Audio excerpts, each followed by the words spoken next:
Je viens ici au nom d'une association qui s'appelle Tiers-Lieux Édu en France, qui est une association nationale qui a pour vocation de promouvoir, de soutenir et de développer des tiers-lieux éducatifs, notamment dans les univers liés à l'éducation, donc les écoles, les collèges, les lycées, etc.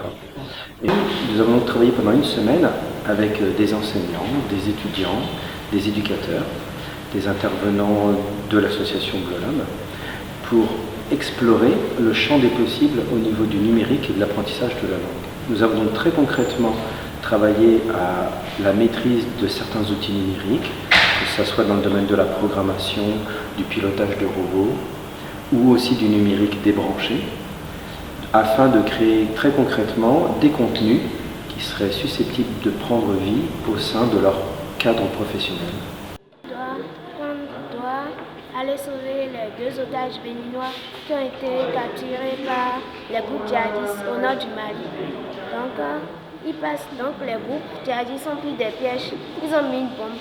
Comme il a vu, il est passé à droite et il a vu un groupe là.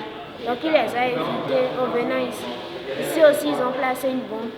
Il les a encore évités et il est passé par ici, qui est là. Et après, comme il a vu que c'est un fossé, il a reculé.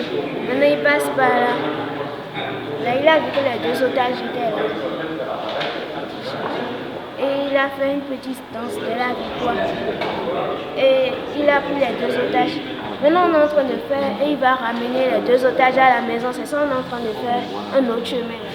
Il est certain que le dispositif Fairlang répond à un besoin des enseignants. Leur cadre professionnel n'est pas toujours simple. Ils ont besoin effectivement d'autres outils, de diversifier leurs pratiques pour atteindre leurs objectifs qui leur sont propres, liés à leur programme ici, au Bénin notamment.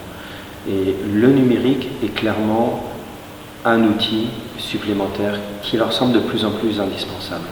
Il y avait aussi par exemple des étudiants qui finissent un cursus de lycée ou même d'études supérieures qui n'ont pas encore touché un ordinateur. Or, au jour d'aujourd'hui, il est difficile de poursuivre professionnellement dans les domaines dans lesquels ils ont commencé à être formés sans avoir la maîtrise de l'outil informatique.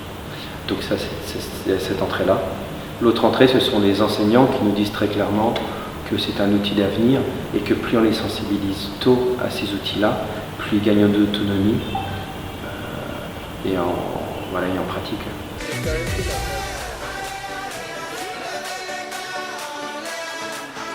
Et à la fin de l'atelier, semble avoir tout de même montré dans nos bilans de séquences que ça répondait quand même à une vraie attente. Certaines de ces attentes ont pu être comblées en quelques jours. Cependant, il est clair que les attentes sont fortes et que ce n'est pas juste avec un petit atelier de quelques jours qu'on peut répondre à toutes les attentes. Mais nous avons mis le doigt sur finalement vers quoi il faudrait poursuivre ce travail, quel autre type d'atelier il faudrait qu'on puisse développer et qu'il est clair qu'il faut s'installer dans la durée.